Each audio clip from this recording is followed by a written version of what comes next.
Today I'm excited to be joined by my Inner Circle member, Mark Wooler. Mark's the director of Green Home Heating that specialises in installing heat pumps, solar PV and gas boilers. Mark's achieved incredible growth results within his business over the last 12 months, and in doing so has become one of the North East's most trusted renewable heating authorities and experts. But it was only 12 months ago where Mark was on the verge of throwing in the towel on his business after 11 long, hard years of sweating blood in it to grow it and scale it to the point that he got it to. So what is Mark's secret to his astonishing transformation over this last 12 months? Well, that's what we're going to be exploring on this episode. And I'm going to be finding out off Mark, what are the mistakes that Mark led him to the point of wanting to throw the towel in on his business. But I also want to uncover what are the strategies, what are the plans, what are the tactics, what are the things that Mark's implemented within his business over this 12 months to make that transformation in Mark's business and Mark's personal life. So, Mark, welcome to the show. How are you getting on? You good? Yeah, I'm great, thanks. How are you? I'm great, Mark. Thank you. So thanks for joining us on this episode. I know for sure that there'll be people that are listening to this right now or watching it, and they're going to get masses of value from what it is you're about to share, because you had a lot of the pain points in your business that I had in mine and many other people have had in theirs. And I'd love you to be able to share that with us. So, Mark, before we get into all the nitty gritty, do you just want to give yourself a brief introduction to you and your business? Yeah. So now we're a renewables and boiler installation company. So it's changed quite a bit over the last year, but that's our main focus now. Boiler service, repair, install, and solar PV and heat pumps. Amazing. And it is a massive transformation that you've done over this last 12 months. But I remember, Mark, a little over 12 months ago, where you reached out to me. We had a phone call. We had a good old chat on the phone. And you did share with me that you were close to throwing in the towel, packing up your business because it were all getting too much for you, and that you got some major problems going off in your business, and I suppose what were negatively affecting your home life. So are you going to be open, transparent and honest and just share them with us, because other people will have these same challenges? Is that okay? Yeah, definitely. I think what we went through is a lot of people will be going through the same thing. So at the time, I think about that day a lot when I give you the phone call, because that was the most stressed I've ever been in my life. We'd had a lot of things going on in the business and it was just all building up. We'd been losing money for quite a long time. And at the time I'd worked out that we only had around about 2 months left to basically trade unless something changed, or I would have had to close the doors. And on top of everything, we had to leave our unit as well. And I was dealing with some unhappy staff as well. So staff was leaving at the same time. Yeah, I remember the phone call well. So what was happening to you in your business?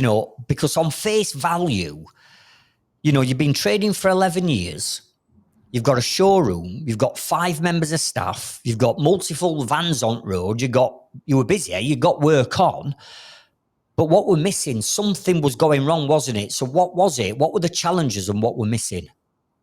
So before that point, leading up to about a year before, we fell into the trap of bathroom installations, and it wasn't anything that we'd set out to do. We found bathrooms were a good way to fill the diary. So it was security on my behalf and security for the lads, knowing that the wage was coming in. But our engineers were heating engineers; they weren't bathroom fitters. So I had lads who were qualified gas fitters, and they were boarding walls and doing bits of plumbing stuff, and bathroom prep stuff, which they shouldn't have been doing.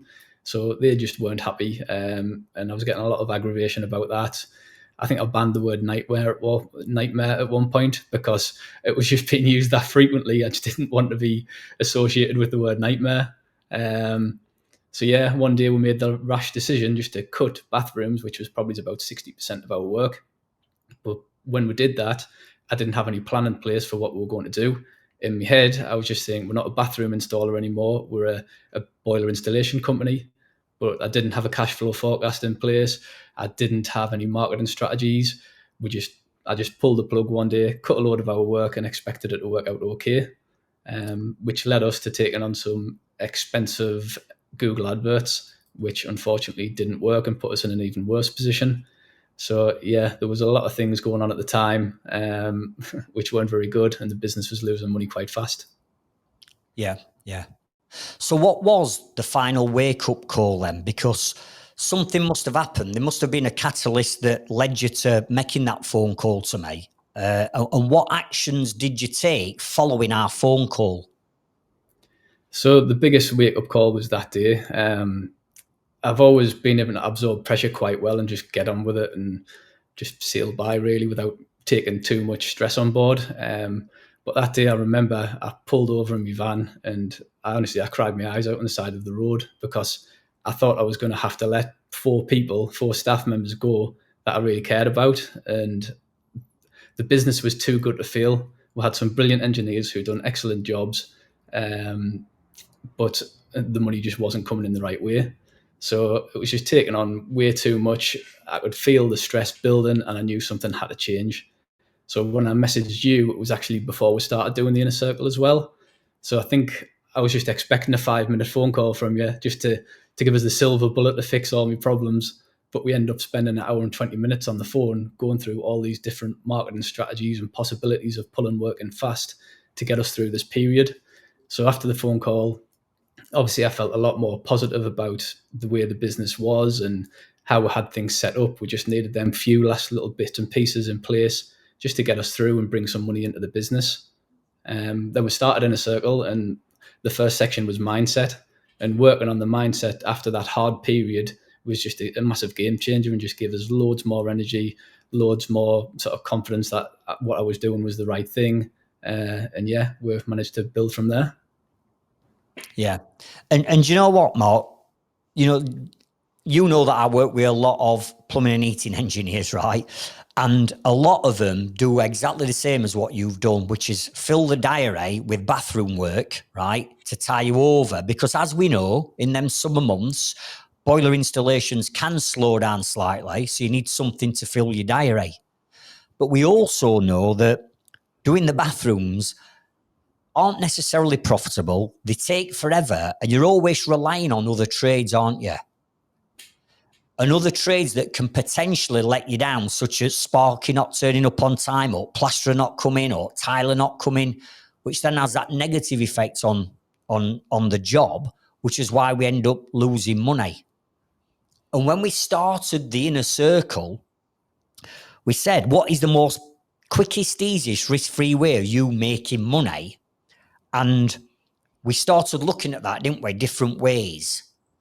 So let's start off by saying, what is it? What actions did you take, and what new strategies did you implement into your business to kickstart this transformation from what you were learning on Inner Circle? Yeah, so one of the first things we've done, because we had an engineer leave and we replaced an engineer that was bringing in money with an office manager who was actually a cost, so it was costing more money. I had to just get everything off my plate and get her doing as much as possible. So we started to systemize the business as early as possible. So any tasks that I was doing again and again, I just had to put them down on paper and make sure that she could do it, because what's the point in paying someone if they're not going to be taking it off your plate? So I managed to offload probably 90% of the paperwork that I was doing at the time to get her to do it. So that freed us up to then look into doing other things. So with a bit more time, you get more time to look at the numbers in the business as well. And you start realizing how much you actually need to cover costs. Because if you don't know your numbers, you can be busy all year, then you can go on the accountants and you've earned nothing. So you need to be on top of your numbers all of the time. So yeah, managed to sit down, work out what services were profitable, what services we had to get rid of, where we had to put our prices up. And like you say, we looked at what was the most profitable risk-free way of making money. And that's when we started looking into the heat pumps and the solar PV. And one of the only silver linings from the year before, we went after a few contracts where they turned out to be not what we were expecting. So we didn't actually do any work on them in the end. but we had management systems in place where, with a little bit of tweaking, we managed to change that and get our full MCS accreditation as well. So we got our MCS accreditation, researched into heat pumps and ended up on the Heat Geek course. So that basically set us apart from everyone else that was doing heat pumps as well, because people started coming to us rather than us looking for work. So it was just a lot of action had to be done, and just making sure I was spending my time in the right place. And again, on the course, marketing videos, that's probably one of the best ways of marketing. We've done a few videos that just keep getting us repeat business over and over again. So for the time it takes to do it, it's definitely worth doing. Yeah. And we often talk about marketing and video being the most powerful form of marketing known to mankind. And you took to that, in my opinion, like a duck to water, because most people, when they're doing videos, it's Craig, I'm not doing videos. I don't want to do videos. I don't like the way I sound. I don't like the way I look. My mates are going to take the piss out of me. All that lot goes off. But you didn't do that. You saw beyond that. You did what I asked you to do, which were look at the numbers, get the marketing right, put the systems in place, look at your team, which you did all that, and then you unleashed your marketing. So just go into a bit more depth on what you actually did with your marketing and with these videos, Mark, because I believe that every single tradesperson on the planet needs to be shooting these videos. Oh, yeah, there's a certain way in which we shoot them with the 3 C's, the compel, content, call to action. But just explain, what level you've now taken your videos to, because you've got a YouTube channel as well now, haven't you? So just share a little bit of that for us. Yeah, so when it comes to videos, nobody really I don't know anyone that likes making videos. I absolutely hated every second of making them. But in my head, I thought, what would you hate more, making this video or sacking one of the lads? And it was a no-brainer. In the end, I just put myself in the position, made the videos, bought a few selfie sticks and different cameras and stuff like that, and a drone, because I thought it just helped to tell the story a bit better. And I just got out there and just forced myself to do it. So we've got quite a few videos now, from short clips up to 15-minute YouTube videos, and most of the time it's just going around explaining the systems that we're putting in. But to be able to do that, you need to make sure that you understand it well, or you'll just get picked apart online if you don't know what you're talking about. So I made sure I knew all of the information that I was saying and just put it across as best I can. But now I can make 15-minute videos in 6 hours or something like that, including all the editing time. So it does become a lot easier. I still don't like it, but it's something that's got to be done. If you want the business to survive, it's the best way of marketing the business. Yeah. And, I started off at the beginning of this podcast by introducing you with one of the Northeast's, or I dare even say now, one of the North's most authoritative personalities, figures, businesses when it comes to heat pumps as well. And that's led to a few other opportunities for you, as in like speaking. So do you want to just share a little bit more about the speaking and the events that you get invited to? Yeah, so I've been asked to speak at a few events, energy efficiency events, where I've went round, and a lot of people have heard about heat pumps, but they also get a bad reputation. So it was an energy efficiency group that wanted to learn more about them. So I went along and sat down and explained exactly how they worked with them and gave them as much advice as possible. I've also been invited down to the installer show, which is happening in at the end of June. So I'm going to be going down and speaking on a stand of that and just explaining what our journey's been like with the heat pumps. But we've also won awards for the boiler installation, the heat pumps and the solar. So we've won a few awards over the last year and a half as well. So what we're doing definitely seems to be working. Absolutely. And, let's just touch on mindset if we can as well, Mark, because, I always say the biggest key to everybody's success lies within their own mindset. And I have that saying, don't I? The business is never the problem. The problem is always the mindset of the business owner. Now, coming into the inner circle and working with me, your mindset weren't in the best of places, you've already shared. So just share with us, what are the types of things that you've done to improve that mindset over this last 12 months? Because something's happened to go from wanting to throw the towel in to becoming one of the Northeast's most award-winning and authority figures on things like heat pumps and solar. Something's changed. So what's changed in your mindset, and what tips would you give to other people who may be struggling a little bit with a mindset? And I've got a bit of a fixed closed mindset at the minute. What advice would you give to them? So mindset's a funny one, because a couple of years ago, I used to do a lot of the things that we ended up redoing on the inner circle, and it was so powerful doing the certain things like journaling on a morning, getting up nice and early, making sure you're getting your exercise in, and it sort of just slipped out of me. I stopped doing it for some reason, and then obviously I got in a worse and worse position until I phoned you, and then the first month was on mindset, and then we started doing it all again, and it was just like a breath of fresh air, really, doing it. Journaling, giving yourself goals for the day, looking back on it at the end of the day, realizing what targets you've hit, what you haven't hit, what you can do better, and it just keeps you motivated. It keeps you going. So there was so many things that we were doing that were so beneficial, and because I was taking on so much in such a short period of time, I just thought, what can't I do? I can take that on. I can take that on. I can do anything. So it just gives you so much more self confidence that you can always do more. Yeah, yeah. So we worked on your mindset. We've talked about your marketing and how you've been smashing your marketing. Talk to us about the importance of knowing the numbers in the business. So knowing the numbers is absolutely crucial, because, like I said earlier, you can be busy all year round, come to your accountants at the end of the year, and you could have earned a fraction of what you thought you were earning. So you need to really dial down and know all what your profitable services are, what's not profitable, get rid of them. If you're an electrician, for example, you might be fitting plug sockets for people, but if you go into solar panels and find out what your most profitable areas are, you can be making a lot more money compared to what you would fitting sockets for people. So it's knowing your numbers is really important. You need to know what your break even figures are, everything like that, because if you don't sit down and work it out, no one will. You can't just guess at what your hourly rate's going to be.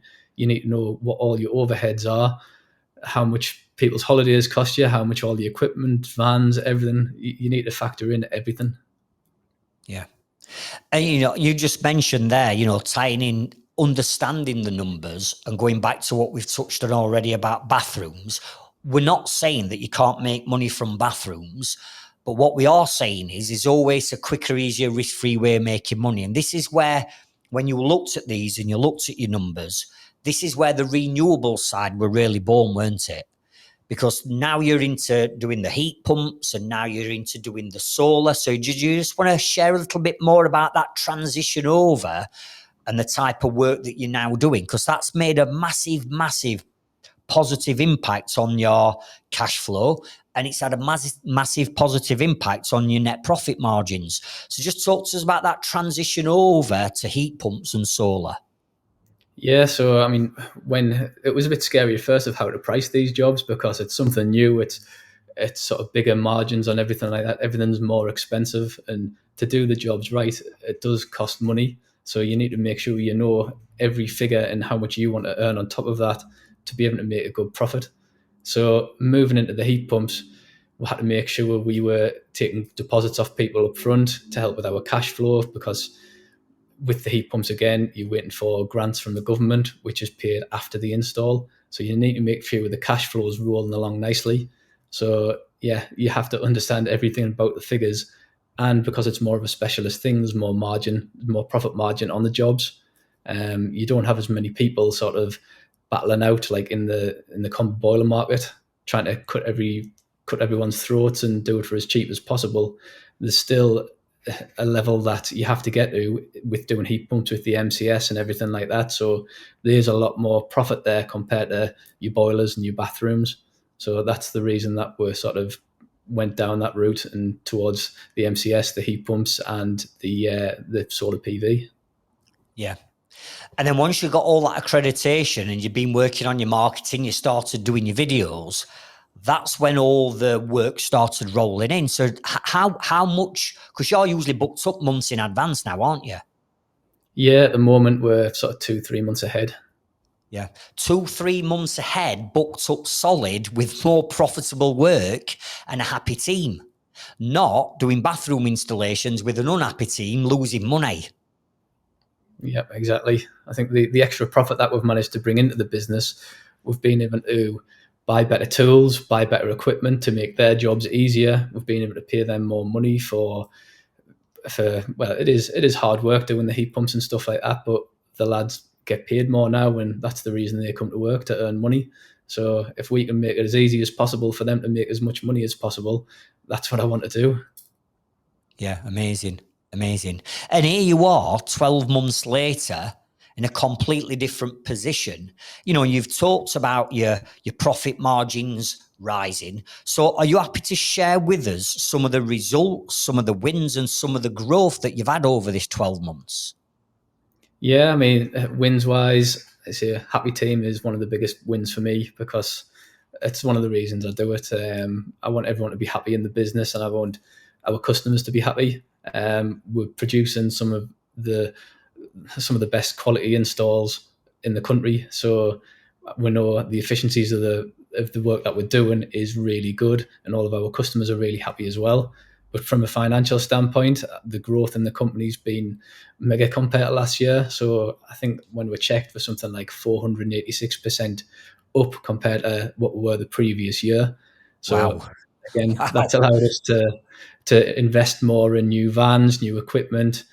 All the engineers have got private healthcare now, and yeah, and a better pay packet as well. Yeah. And in terms of obviously the financial side helps because it eases a bit of that burden. But talk to us about time, because I know you're still working hard on the business. But if we're making the profit and we can start to free up some of that time, we can start to enjoy the fruits of our hard work. So, Mark, just talk to us about how many hours you were working before you started working with me 12 months ago. How many hours were you working? Oh, I wouldn't. I couldn't even say how many hours I was working. To be honest, I was up first thing in the morning.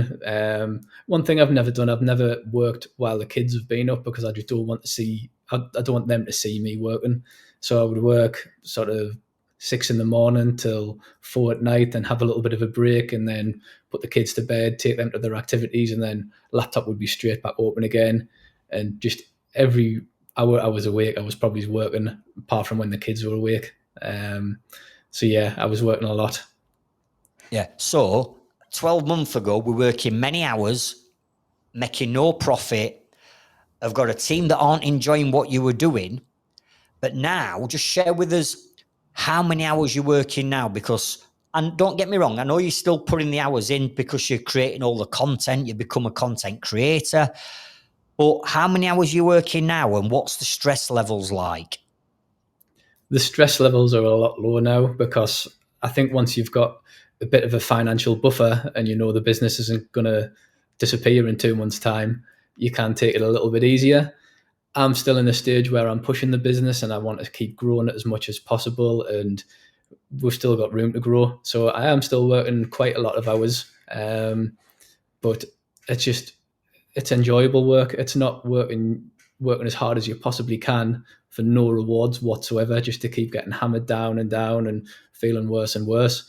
It's work that's pushing us forward. We're growing all the time, and you can see the benefit of the work you're putting in, rather than just working to survive.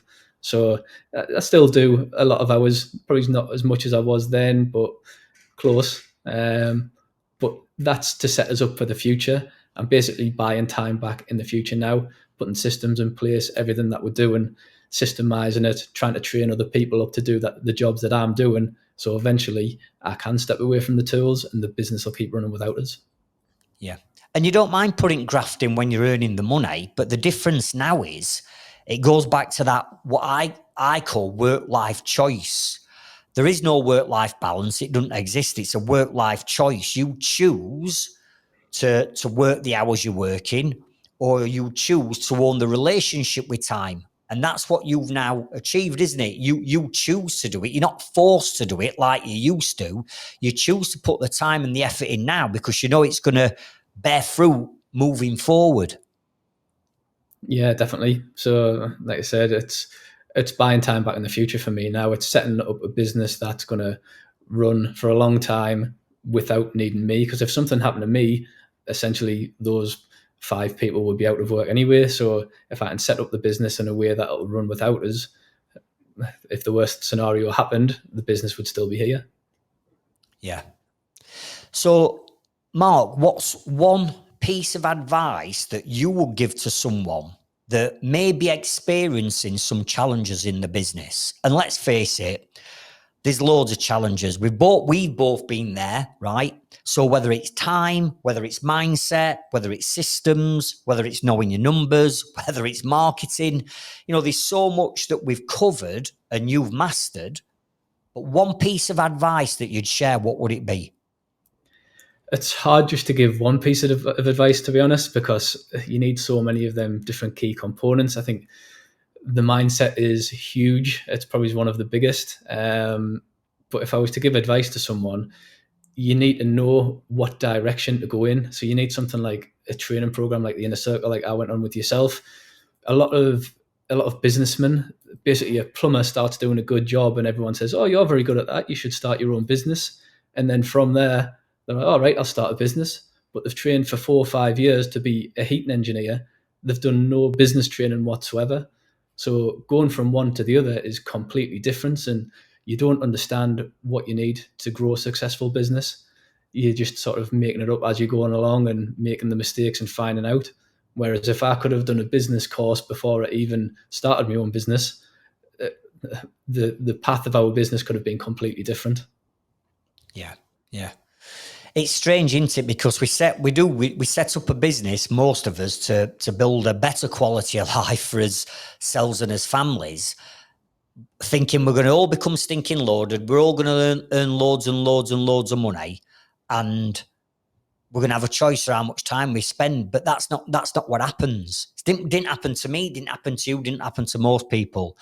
And I often say, I think people in today's day and age should be warned about going into business because of the negative effects it can have, but also obviously you learn the knowledge, you put the right strategies in place, and like you're experiencing now, you can get the wins and the results, but it is difficult, very difficult. But Mark, you're proof in the pudding that once you learn the strategies and you learn the knowledge, whoever you're learning from, doesn't matter who you're learning from, as long as you're taking that knowledge on board, and more importantly, getting off your backside and implementing it, what you've done, people can quite clearly see that they could get the same results as you if they had the right mindset, they roll the sleeves up, and they get stuck in. So, Mark, there may well be people that are listening, watching this episode now, that actually won't mind making contact with you, finding out a bit more about you, your business, and I don't know, maybe you becoming a little bit of a mentor or giving other people advice.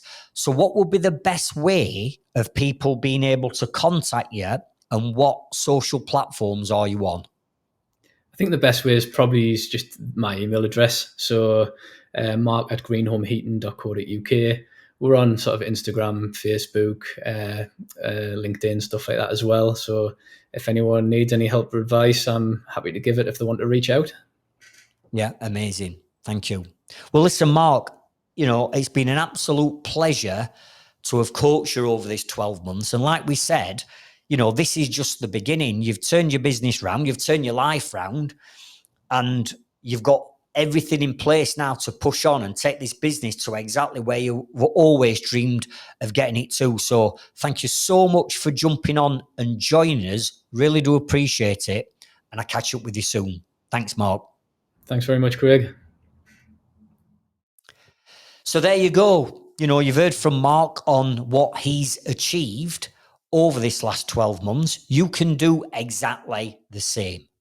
Now, what I would encourage you to do is, if you are not yet a member of our Trades Freedom Club Facebook group, what I would do is I would click the link around the description of this episode in the show notes and come on over to our Trades Freedom Club Facebook group. It's a safe and thriving group for tradesmen and women to come, get help, get advice, meet other people such as Mark.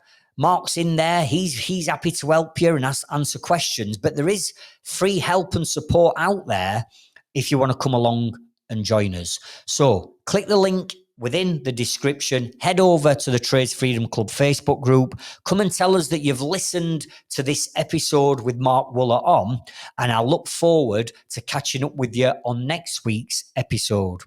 And remember, the results that you're looking for is in the work that you're avoiding. I'll see you at the top. Thank you.